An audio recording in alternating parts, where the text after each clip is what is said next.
اور مسلمانوں کے سربراہ کی ذمہ داری ہے کہ مستقل عورتوں کو علیحدہ لے کر کے ان کو دین سکھائے. تو آقا نے فرمایا جون سے عورت اس کے بچپن میں 3 بچے انتقال کر جائے یا 2 بچے انتقال کر جائے اور وہ عورت صبر کر لے تو جنت میں میرے ساتھ ہوگی. یعنی جیسے آپ نے اشارہ فرما جیسے یہ انگلیاں دونوں ملی ہوئی ہیں یہ عورت جنتی ہے. ایک خاتون نے پوچھا اگر کسی کا 1 بچہ انتقال کر جائے تو فرمائے 1 بچہ بھی اگر انتقال کر جائے اس کے لیے بھی یہی بشارت ہے. پھر آقا نے فرمایا تم کثرت سے تسبیح پڑھا کرو, تم تحلیل سبحان اللہ الحمدللہ لا الہ الا اللہ اللہ اکبر کثرت سے پڑھا کرو اور اپنے انگلیوں کے ٹیروں پر پڑھا کرو اور اس پر اشارہ کیا کرو, اس لیے کہ کل قیامت کے دن خدا ان انگلیوں میں سے ہر پوروی کو زبان دے گا اور وہ کل قیامت کے دن گواہی دے گا. یعنی اس سے آواز آئے گی سبحان اللہ الحمدللہ اللہ اکبر لا الہ الا اللہ. آپ نے عورتوں کی جماعت سے فرمایا میں نے جہنم میں تمہاری جماعت کو زیادہ دیکھا, یعنی جہنم میں عورتیں بہت میں نے دیکھی. تو پوچھا کیوں؟ کہا 2 وجہ سے, تم اپنے شوہروں کی نافرمانیاں بہت کرتی ہو اور تم اپنے اللہ کی ناشکری بہت کرتی ہو. ذرا مصیبت کے دن آئے کہ لڑائی جھگڑے شروع, معاش میں اور روزی روٹی میں تنگی آئی, حالات شروع. اس لیے فرمایا 2 وجہ سے, ایک شوہروں کی نافرمانیاں بہت کرتی ہو اور دوسرے نمبر میں فرمایا اپنے اللہ کی ناشکری بہت کرتی ہو. پھر آقا نے فرمایا تم صدقہ کیا کرو. حضرت بلال ساتھ میں تھے, عورتوں کے مجمع میں حضرت بلال نے اپنا دامن لیا اور کھوڑا اپنے جبے کا یوں کیا اور عورتوں کے مجمع کے اندر حضرت بلال گھوم گئے. کسی عورت نے کان میں سے ایرن نکالا, کسی نے ناک میں سے کانٹا نکالا اور کسی نے ہاتھ میں سے چوڑی نکالی اور حضرت بلال کے کھوڑے میں ڈال دی جو جمع کر رہے تھے. اور آقا نے فرمایا تم صدقہ کیا کرو یہ تم کو جہنم کی آگ سے بچا لے گا. یہ بخاری شریف کے اندر روایت موجود ہے. حضرت ایوب کی بیوی پر حالات آئے, عورت ذات ہے, دعا کرو مستجاب الدعوات ہو. اللہ اکبر. حضرت ایوب نے کیا جواب دیا؟ او لیا یا رحمت 70 برس جس اللہ نے نعمتوں کے دہانے کھول دیے, یہ ابھرتے چشمے, یہ لہلہاتی کھیتیاں اور لاکھوں کروڑوں کی تعداد میں یہ جانور اور عیش و عشرت اور دنیا کی جنت کے عجیب زیبائش اور پرکشش مناظر, 70 برس جن فضاؤں میں ایوب سانس لیتا رہا, ابھی تو 18 برس بھی نہیں ہوئے اور تم مجھے یوں کہتی ہو کہ تم اللہ سے دعا کرو. میں اللہ سے دعا کے لیے ہاتھ اٹھاؤں مجھے شرم لگتی ہے. میرا اللہ یوں پوچھ لے گا کہ 70 برس نعمتوں کا حساب تو دو, تو میں اللہ سے کیا جواب دوں گا؟ حضرت ایوب علیہ السلام نے دعا نہیں کی. جب بہت بیمار ہو گئے ہاتھ پکڑ کر استنجا میں بٹھانے پڑتے تھے. ایک مرتبہ کی بات ہے کہ حضرت ایوب کو بہت دیر ہو گئی تو بیوی نے کہا کہ اتنی دیر تو نہیں ہوتی ہے, آخر اتنی دیر کیوں ہوئی؟ جب وہ پہنچی دیکھا اللہ تعالیٰ نے حضرت ایوب سے اسی حال میں فرمایا اور کچھ برجلک ھذا بارد مغتسل وشراب, اے ایوب اپنی ایڑی زمین میں مارو. جب حضرت ایوب نے اس کمزوری میں اس بیماری میں جس کے 18 سال ہو گئے تھے اپنی ایڑی زمین پر ماری ہے تو اللہ تعالیٰ نے قرآن میں اس واقعے کی حکایت بیان کی اور کچھ برجلک ھذا بارد مغتسل وشراب, اے ایوب ان کے ایڑی مارنے سے زمین سے چشمہ برآمد ہوا اور اللہ نے فرمایا یہ تیرے غسل کے لیے ہے اور یہ تیرے پینے کے لیے ہے. تم پی لو گے اندر کے روگ ختم ہو جائیں گے, تم غسل کر لو گے باہر کے روگ ختم ہو جائیں گے. 18 برس بستر علالت پر حضرت ایوب رہے, لیکن اللہ تعالیٰ نے امتحان ٹائم پیری تھا, آزمائش وقتی تھی. مصیبت کے پہیے جب چلتے ہیں تو پھر رکنے کا نام نہیں لیتے, لیکن یہ ٹائم پریری ہوتے ہیں. جب وقت پورا ہو جاتا ہے تو آٹومیٹک حالات خوشگوار ہو جاتے ہیں. ابھی امیر شریعت گجرات حضرت مفتی احمد صاحب خان پوری دامت برکاتہم العالیہ پائیں چوٹی کے اکابر اولیاء اللہ میں سے بہت خدا رسیدہ بزرگ ہیں. انہوں نے حالات پر ایک مضمون علماء کے نام لکھا اور فرمایا عوام میں اس کو بیان کیا جائے کہ حالات اوپر سے آتے ہیں اور مالک اللہ کی ذات ہے. حالات کی شکایت مت کرو، مولائے حقیقی کو راضی کرنے کی کوشش کرو، نافرمانیوں سے گناہوں سے توبہ کرو، اعمال کی طرف سبقت لے جاؤ، یعنی نمازوں کی پابندی کرو، قرآن کی تلاوت کرو، تنگیوں کے باوجود صدقے خیرات کیا کرو. اسی لیے حدیث شریف میں فرمایا 3 چیزیں پکے مسلمان ہونے کی علامت ہے: الانصاف من نفسک وبذل السلام للعالم والانصاف والانفاق مع الاقتار. تنگیوں کے باوجود جو انسان اللہ کے راستے میں اپنی حیثیت کا دیتا ہے وہ حالات کو ختم کرنے والی چیز ہے اور وہ مصیبتوں کو ٹال دینے والی چیز ہے. حضرت ایوب کا امتحان پورا ہو گیا. وَآتَيْنَاهُ أَهْلَهُ وَمِثْلَهُمْ مَعَهُمْ. اللہ نے سارا اہل بھی دے دیا، سارا مال بھی دے دیا اور ڈبل اللہ نے واپس کر دیا حضرت ایوب علیہ السلام کو. یہ بھی ایک عورت تھی، یہ بھی ایک خاتون تھی جس کی زندگی یہ تھی. اور حضرت ایوب کے ساتھ وفا شعاری میں حضرت آدم کی بیوی حوا کی ممتا دنیا میں مشہور ہے اور کوئی ماں حوا جیسی پیدا نہیں ہوئی جس نے ممتا کی بنیاد ڈالی ہو. حضرت اسماعیل کی بیوی کا جود و کرم مشہور ہے اور کوئی مائی اسماعیل کی بیوی سے پہلے ایسی پیدا نہیں ہوئی جس نے جود و کرم کے سخاوت کے اس قدر دریا بہائے. ہاں 2 پیغمبر ایسے بھی ہوئے ہیں، نوح اور لوط، جن کے نکاح میں کافرہ تھی بیویاں، اور اس وقت اسلام اور کفر کے مسائل نکاح کے یہ نہیں تھے، اس لیے وہ نکاح ہو سکتا تھا. قرآن کریم نے فَخَانَتَاهُمَا فَلَمْ يُغْنِيَا عَنْهُمَا مِنَ اللَّهِ شَيْئًا. یہ دونوں نبیوں کی خائن بیویاں ہوئی. نوح کی بیوی بھی خائن ہوئی اور لوط کی بیوی بھی خائن ہوئی. وہ پیغمبر کے راز لوگوں میں بیان کیا کرتی تھی اور نوح کی بیوی پیغمبر کی دعوت میں رکاوٹ پیدا کیا کرتی تھی، تو وہ دونوں کافرہ قرار دی گئی. ٹھیک اسی طرح قرآن نے فرعون کی بیوی آسیہ کا بھی بڑے عجیب انداز میں تذکرہ فرمایا ہے. زمانے کا ظالم، انتہائی خطرناک درجے کا متمرد سرکش کافر جو ربکم الاعلی کا دعوے دار تھا، اور اللہ نے آسیہ جیسی بیوی عطا فرمائی. جانبین سے حقوق ہے. عورت کی ذمہ داری ملکۃ الدار ہے اور رجال قوامون علی النساء، مرد اس کا سرتاج ہے، مرد اس کی زندگی کا جیون ساتھی ہے، مرد اس کے لیے محنت کرتا ہے. جسمانی خلقت کے اعتبار سے الگ رکھا، وہ وجہ سے یہ منصب کا مالک ہے اور یہ اپنا مال عورت کے لیے خرچ کرتا ہے. تو عورت گھر میں رہے گی، اپنے شوہر کی عزت اور عفت کی حفاظت کرے گی اور اپنے شوہر کے مال کی حفاظت کرے گی. ہاں لیکن اگر کوئی بخیل شوہر ایسا ہے کہ عورت کو پورا گزارا نہیں دیتا ہے تو فرماتے ہیں اسلام نے اجازت دی ہے کہ مرد کی اجازت کے بغیر بھی اس کا پیٹ پالنے کے لیے اور اس کی اولاد کی تربیت کے لیے شوہر کے مال میں سے اتنا لے سکتی ہے جتنی اس کی زندگی اور اس کی اولاد کی زندگی بحال ہو. آقا کی خدمت میں ایک بخیل کا تذکرہ کیا گیا. آقا نے اس وقت یہ ہدایت فرمائی. اسی طرح ایک عابد زاہد صحابی تھے، عبادت اور زہادت کا عجیب حال، لیکن بیوی کے ساتھ اچھا نہیں رکھتے تھے.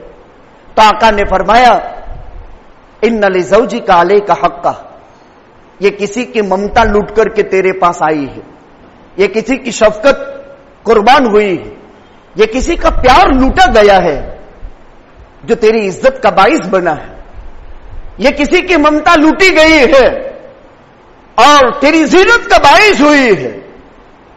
یاد رکھو جون سی عورت صفائی ستھرائی کا اہتمام کرے، اپنے شوہر کی خدمت کرے، اپنے اللہ کی اطاعت کرے، اللہ سبحانہ و تعالی اس کے شوہر سے پہلے اس کو جنت میں داخل کرے گا. غسل دیا جائے گا، سرخ زرد سواریوں پر سوار کیا جائے گا، اور اس کا شوہر تو بعد میں آ رہا ہے اور اس سے پہلے یہ جنت میں پہنچ جائے گی.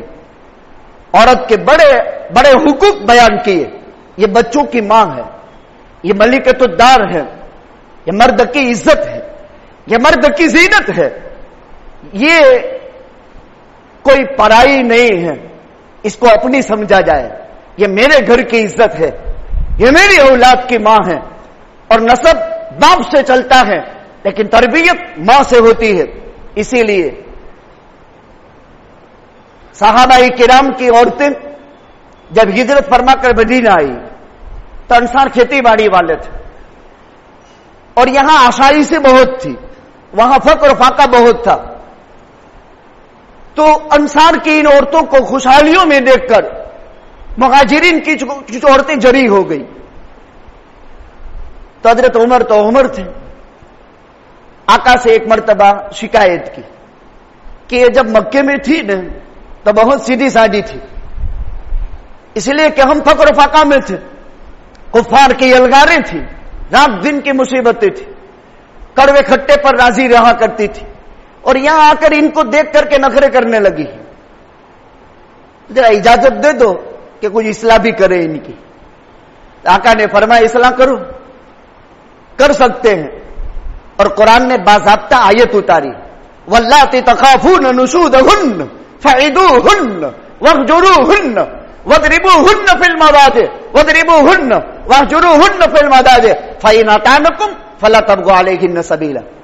عجیب قرآن کا انداز ہے.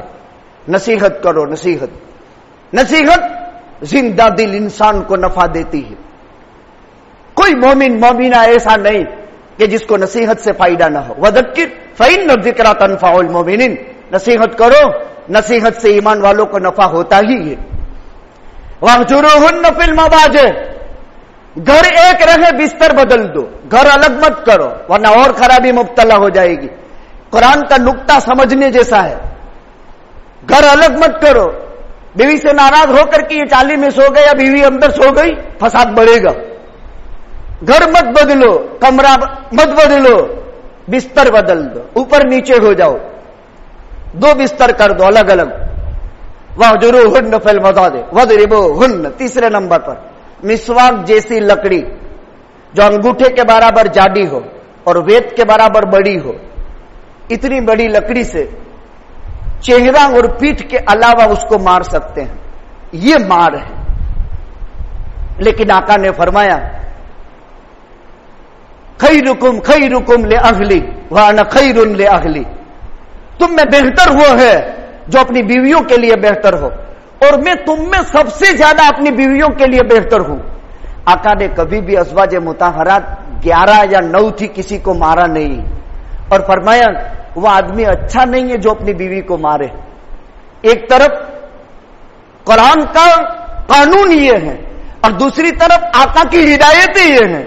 مطلب یہ ہے کہ مار تو شرارت کے لیے ہے, اور شریف گھرانوں میں کبھی مار ہوتی نہیں ہے, کبھی بددعا نہیں, کبھی لعن طعن نہیں. آقا نے فرمایا میں نے جہنم میں عورتیں اس لیے زیادہ دیکھی کہ وہ لعن طعن بہت کرتی ہے اور شوہروں کی نافرمانیاں بہت کرتی ہے. میں نے تیرے گھر میں 2 چتھڑے, 2 ٹھکرے اور 2 دیوالوں کے علاوہ دیکھا ہی کیا ہے. ہمارے ایک استاد تفسیر کے صبر میں اس آیت کے ذیل میں, یہ میرے استاد کے الفاظ ہیں کہ جب انبنا ہوتا ہے عورت کی یہ عادت ہوتی ہے. کیوں؟ نقصان عقلها و نقصان دینها. مرد سے آدھی عقل کی مالک ہے, لیکن یہ کامل العقل اس کے سامنے ادھوری عقل کا بن جاتا ہے. مرد کی اصلاح کی, بھائی دیکھو عورت میں 2 خامیاں بہت خطرناک ہیں, ادھوری عقل کی ہے یہ. اسی لیے 2 عورت مل کر ایک مرد گواہی کے اعتبار سے ہو سکتا ہے. قرآن میں 2 مرد کسی معاملے کے گواہ بن سکتے ہیں, اس سے فیصلہ ہوتا ہے. بعض حالت میں تنہا عورتوں کی گواہی ابھی معتبر ہے, جیسے کسی عورت نے دودھ پلانے کا دعویٰ دائر کر دیا. اسی لیے فرمایا یہ حمل والیاں ہیں, یہ دودھ پلانے والیاں ہیں, یہ اپنے بچوں کی شفقت کرنے والیاں ہیں, ان پر رحم کھاؤ. اللہ کے بندو ان کو مارو مت. یہ آقا نے فرمایا حاملاتن مرضعاتن راحماتن, ارے یہ تو تمہاری وجہ سے تمہارے بچے کو 9 مہینے پیٹ میں اٹھاتی ہے,